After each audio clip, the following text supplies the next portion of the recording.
first video I made on Kirky Cars was about the Volkswagen Scout pickup truck, and it looks like they could be building it here alongside Audis in the United States. We also have pricing to discuss on the Ioniq 6, Cadillac Lyriq, Nissan Ariya, and the startups are going down.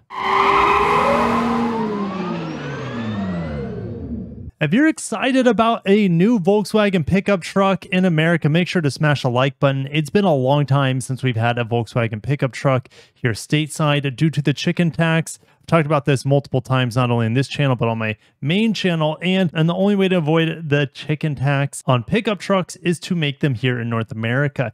And Volkswagen is said to be formulating Scout and EV assembly plans in the United States. Marcus Duesman said it was open whether the brand would build its own plant or one within parent company Volkswagen Group.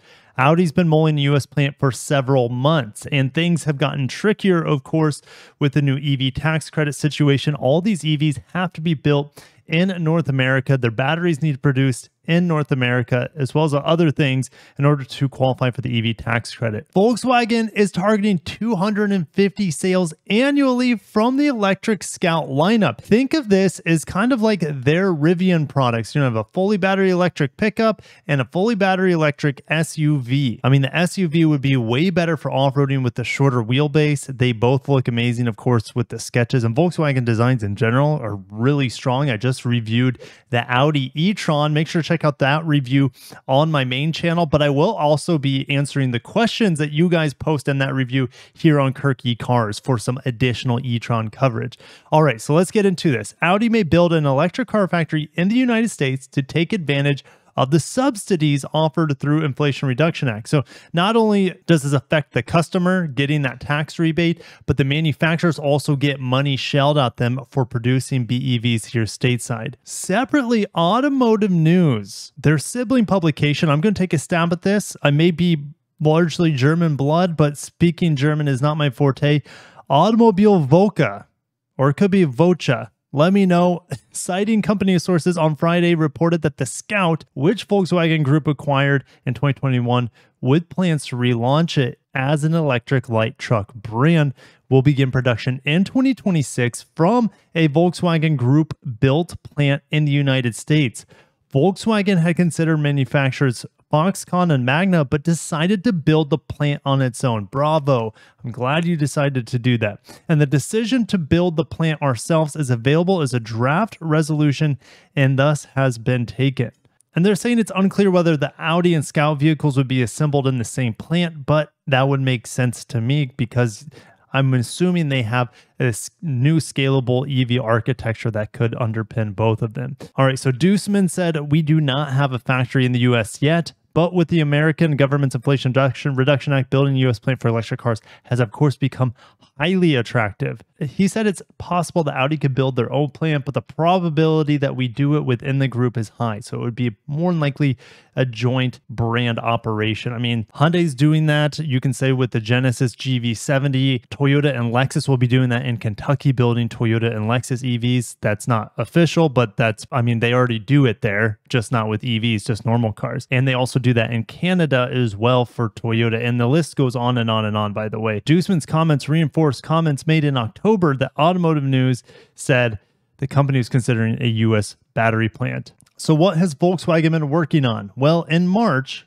meaning I'm assuming March of 2022, because we're not there in 2023, Volkswagen announced it would invest over $7 billion in North America through 2027 to build up its regional electric vehicle production capacity. They're going to be building a battery plant and overhaul the assembly plant in Puebla and engine plant in Silao, Mexico. Now, this is crazy. They plan to sell 25 new EVs through 2030 across the group's brands. Of course, that would include the Scout brand as well as Audi, and Audi plans on being fully battery electric by 2026, sometime in there. Oh, I guess it could have kept reading because we know we're going to continue to have electric Porsches, Bentleys. I think Bentley just said that they're canceling the W12 engine, which is like, I'm just going to pour one out for my homie there. I've never driven it, but that's a piece of engine history getting canceled. Volkswagen has started building the ID4s here in Chattanooga, Tennessee. I'm not in Chattanooga, but here in the United States.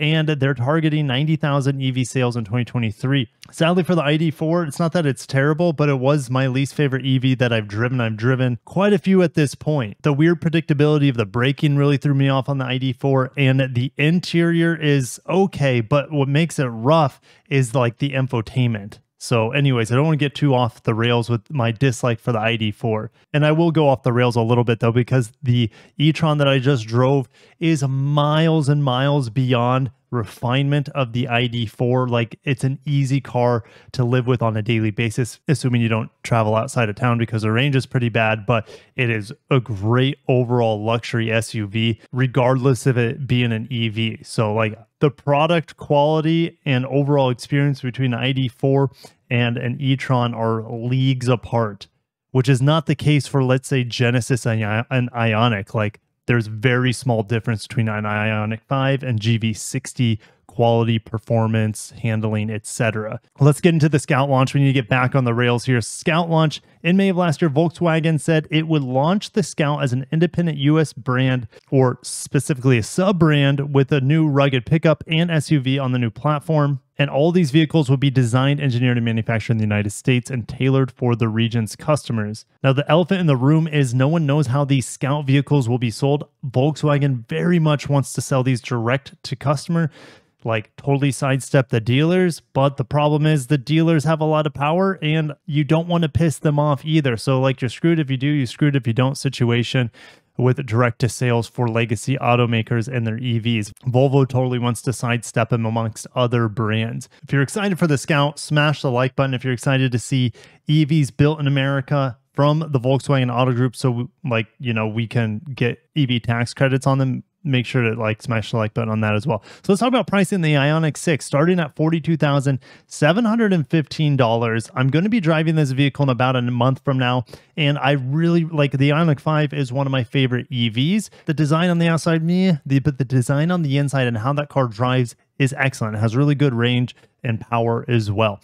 The Ioniq 6, I don't need to go over the specs too much, but we want to talk about pricing today. So the standard range with the smaller battery pack and the smaller electric motor, which I don't recommend, comes in at $42,000. So the SE long range gets you more power. It's still single motor, rear wheel drive, which is great. You get a ton of range on this, 360 miles of range for $46,000. Now, and the base Model 3 does qualify for the EV tax credit, but once, like, I think it's next month, the EV tax credit is getting more restrictions on where the batteries are made and the minerals are being sourced from. So the Tesla Model 3 might not even qualify for more than half the EV tax credit come next month. So this will be a fun thing to talk about, the Ioniq 6 versus the best-selling Model 3 from Tesla. Now, if you want dual motor, you're going to have to chuck in an additional $3,500, which I do feel like it's worth it. Like, if you're rarely traveling outside of your normal area, spending the extra for dual motor so you always have that extra power and torque and the extra traction of all-wheel drive is probably worth it. So like, I like how there's options for every single customer here, assuming you can fork over $40,000+ for an EV. That long-range single motor has 225 horse of instant on-tap power, and the dual motor 320 horse with over 400 pound-feet of torque. 0 to 60 on the dual motor will be around 5 seconds, just like it is on the EV6 GT Ioniq 5. And even the GV60 non-performance edition, because the performance edition can crack 4 seconds 0 to 60. It's quite silly. But let me know if you guys would spend a little bit more money, even though you wouldn't be getting the EV tax credit, on the Ioniq 6 over like a Tesla Model 3. I like the quirky designs of it. I don't think the Model 3 looks bad, but they're a dime a dozen at this point. So if you want to stand out, this vehicle will do for you while not compromising on range, power, technology. No, it's not going to have like full self-driving, but some people are interested in that anyways. But we need to keep moving, because I will update you guys on how that vehicle drives once I drive it. So over at Inside EVs, 2024 Cadillac Lyriq has over 300 miles of range and attractive pricing. So what we see here is not just gospel for the Lyriq, but also for the Acura ZDX, which is coming out in 2024. Probably it's a 2025 model year. And they're going to be built alongside of each other in the Spring Hill, Tennessee plant. And here is the exciting part, is the Cadillac Lyriq now qualifies for the full EV tax credit, $7,500, but that is just for now, because next month that could change when the mineral requirements, etc., change again. So it's just a moving goalpost with the EV tax credit. All right, so the original launch editions of the Lyriq have a 100 kilowatt hour battery. This is not the 2024 we're talking about because there are some updates. So this is just the baseline. So it started with a 100 kilowatt hour battery and had a combined EPA range of 312 miles. That is 90 miles more than the EPA range on the e-tron that I just drove. Yikes. And the battery is only 5 kilowatt hours larger. So yeah, anyways. Also, there was only one rear-wheel drive powertrain version rated up to 225 kilowatts of power. 225 times 1.341, so 300 horsepower. And it started under $60,000. So in some ways, it's actually gotten cheaper because if we look at the 2024 Cadillac Lyriq, the base price has actually gone down versus the launch/debut edition. Still qualifies for the little tax credit, coming in at $51,000. If we look at the Ioniq 6, it comes in at cheaper than the Ioniq 6 for the limited anyways. So that's pretty impressive for a luxury vehicle with 300 miles of range to do that. Tops out at around $55,000, assuming you can qualify for that EV tax credit. So these prices should be a really good indication of where like the Acura ZDX will be, which is pretty exciting. The MDX Type S costs around $70,000, and I think the MDX or ZDX Type S will cost around $70,000 as well, maybe more, 75, 80. But we will be getting a rear-wheel drive Acura. Yeah, Honda and rear-wheel drive just don't go together 99% of the time, unless Acura decides to do something crazy and put a just front motor in it, and then anyway, I hope they don't do that. Exciting to talk about here, and we're going to keep moving because I get to talk about that vehicle a lot. Over at Electric, Ariya, EV price drops following Toyota's massive vehicle discount in China.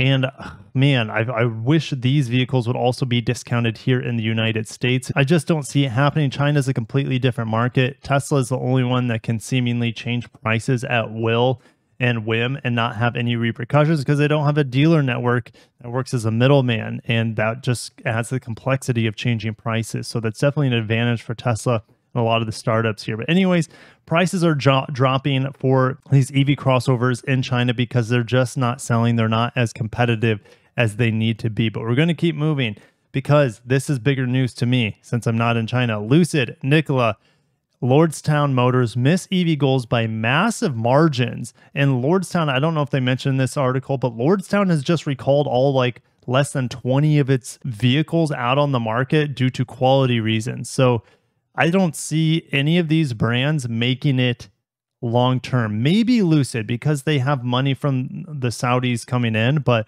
honestly, I just don't see Nikola or Lordstown, and not even Rivian. Rivian gives me a lot of concerns as well. These startups went public by merging with special or SPAC, special purpose acquisition companies, back in 2022.